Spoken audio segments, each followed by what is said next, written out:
পৌষ মাসে প্রদীপের তেলে মিশিয়ে দিন এই বিশেষ একটি জিনিস এবং সেই প্রদীপ প্রতিদিন আপনার বাড়িতে সন্ধেবেলায় নিয়মিত জ্বালিয়ে দিন।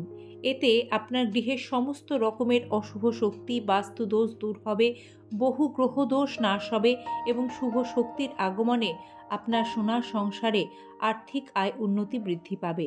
সনাতন ধর্মে প্রদীপ জ্বালানোর প্রথা প্রাচীনকাল থেকেই চলে আসছে। এটি মা লক্ষ্মীর প্রতীক হিসেবেও বিবেচিত হয়। কথিত আছে সন্ধ্যায় বাড়ির মূল প্রবেশদ্বারে এবং ঠাকুর ঘরে প্রদীপ জ্বালালে সংসারে সুখ ও শান্তি আসে। আর এই পৌষ লক্ষ্মী মাস, এই পৌষ মাসে মা লক্ষ্মীর ধান্য রূপের পূজাটি করা হয়ে থাকে। এই পৌষ মাসে প্রদীপের এই প্রতিকার মেনে চলতে পারলে সংসারে আর্থিক উন্নতি হয় নিশ্চিত রূপে। প্রায় প্রত্যেক গৃহস্থ বাড়িতেই সন্ধ্যায় প্রদীপ জ্বালানো হয়। সাধারণ বিশ্বাস, এটি করলে মা লক্ষ্মী সন্ধেবেলা ঘরে আসেন এবং অধিষ্ঠিত হন। মা লক্ষ্মী ধন, সম্পদ, ঐশ্বর্যের দেবী। তিনি যে গৃহে অধিষ্ঠান করেন সে গৃহ ধন, সম্পদ, সুখ, শান্তিতে পরিপূর্ণ থাকে। তাই তার কৃপা পেতে আসুন জেনে নেওয়া যাক কিভাবে প্রদীপ জ্বালাবেন এবং এই পৌষ মাসে প্রদীপের তেলে কি মেশাবেন।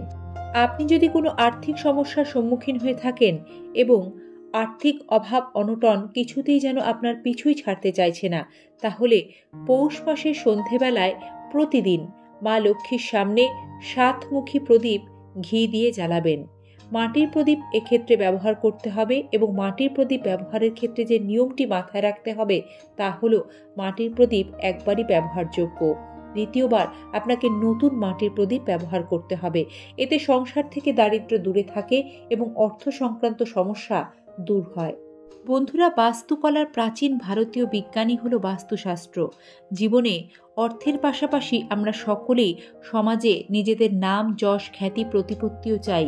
সে কারণে জীবনের সুখ, সমৃদ্ধি এবং সুস্থতার জন্য বাস্তুশাস্ত্রে বেশ কিছু নিয়ম মেনে চলা গুরুত্বপূর্ণ বলে মনে করা হয়। হয়তো প্রাণ মন ঢেলে কাজ করছেন, কিন্তু কর্মক্ষেত্রে না অর্থপ্রাপ্তি বাড়ছে না সম্মান।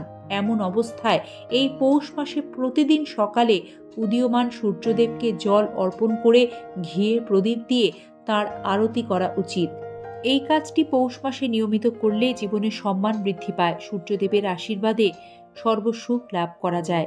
তবে সূর্যদেবকে আরতি করার ক্ষেত্রে মাথায় রাখবেন, ভুলেও সর্ষের তেলের ব্যবহার এক্ষেত্রে কখনোই করা যাবে না। সূর্যদেবকে ঘি দিয়ে প্রদীপ জ্বালিয়ে আরতি করতে হবে। বন্ধুরা, কথিত রয়েছে যে কোনো বাড়ির অর্থ, সম্পদ, সমৃদ্ধি নির্ভর করে বাস্তুশাস্ত্রের ওপর। তাই বিশেষজ্ঞরা বাড়িতে কোনো জিনিস বা বস্তু রাখার সময় বাস্তুশাস্ত্রের নিয়মগুলি মেনে চলার পরামর্শ আমাদের সকলকেই দেন। আসলে অনেক সময় কঠোর পরিশ্রম করেও যোগ্য সম্মান, অর্থ পাওয়া যায় না। সামান্য বিষয় পিছু ছাড়ে না অশান্তি, ঝামেলা। সেক্ষেত্রে প্রদীপের এই বাস্তু টোটকা মানলে ঘরে যেমন অর্থ আসে, তেমনি ঘরের সমস্ত নেগেটিভ এনার্জি দূর হয়। কি সেই ম্যাজিক জিনিস যা এই পৌষ মাসে প্রদীপে মেশাতে হয়? হিন্দু ধর্মে পূজা অর্চনা ও জ্যোতিষের নানান উপায়ে লবঙ্গের ব্যবহার লক্ষ্য করা যায়। জ্যোতিষে লবঙ্গকে অধিক গুরুত্বপূর্ণ মনে করা হয়েছে। বাস্তুশাস্ত্র অনুযায়ী জীবনে সুখ, সমৃদ্ধি ও অর্থ লাভের জন্য লবঙ্গের সঠিক ব্যবহারে সুফল লাভ করা যায়। এমনই একটি প্রতিকার হলো লবঙ্গ এবং ঘিয়ের প্রদীপের মাধ্যমে করা এই প্রতিকারটি। লবঙ্গ যেমন খাবারের স্বাদ বৃদ্ধি করে, তেমনি নানাবিধ প্রতিকারের উপাদান হিসেবেও এটি খুব কার্যকরী। আপনি যদি চান বাড়ির বাস্তুদোষ নিমেষে দূর করতে, তাহলে এই পৌষ মাসের সন্ধ্যায় প্রতিদিন 2টি মাটির প্রদীপ নেবেন। একটি মাটির প্রদীপ ঘি দিয়ে জ্বালাবেন, অপরটি সর্ষের তেল দিয়ে জ্বালাবেন। 2টি প্রদীপের মধ্যেই এক্ষেত্রে আপনারা বিজোড় সংখ্যায় ফুল সমেত নিখুঁত কয়েকটি লবঙ্গ রেখে ওই অবস্থাতেই প্রদীপ দুটিকে জ্বলতে দেবেন।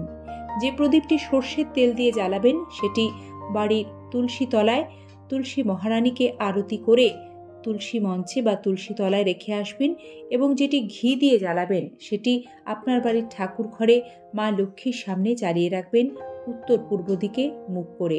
মা লক্ষ্মীর সামনে যে প্রদীপটি রাখবেন সে প্রদীপের পাশে আবার মেঝেতে 2টি লবঙ্গ রাখবেন। এক্ষেত্রেও লবঙ্গ ফুল সমেত হতে হবে। মা লক্ষ্মীর সামনে প্রদীপটি যখন জ্বলে একাই নিভে যাবে, তারপর প্রদীপের পাশে মেঝেতে থাকা লবঙ্গ দুটি সংগ্রহ করে একটি লাল শুদ্ধ কাপড়ে পুঁটুলি করে আপনার অর্থ রাখার স্থানে রেখে দেবেন। এতে আপনার গৃহে অর্থের প্রবাহ বৃদ্ধি পাবে এবং আপনি এই পরিবর্তন লক্ষ্য করতে পারবেন যে আপনার সংসার থেকে অর্থকষ্ট দূর হতে শুরু করেছে, ঋণের বোঝা কমবে, কাঙ্ক্ষিত সাফল্য আসবে। বন্ধুরা, আপন কর্মে জগৎ জয়, তাই নিজের কর্মে কিন্তু সর্বদা শ্রেষ্ঠ দিয়ে যেতে হবে এবং কর্ম করে যেতে হবে। সাথে থাকবে এই ছোট ছোট টোটকা, যা সঠিকভাবে পালনে জীবনে বহু বাধা বিপত্তি দূর হয়ে আসে সুখ, সমৃদ্ধি, সৌভাগ্য। মা লক্ষ্মীর কৃপা বর্ষিত হোক সকলের উপর। হরে কৃষ্ণা, রাধে রাধে।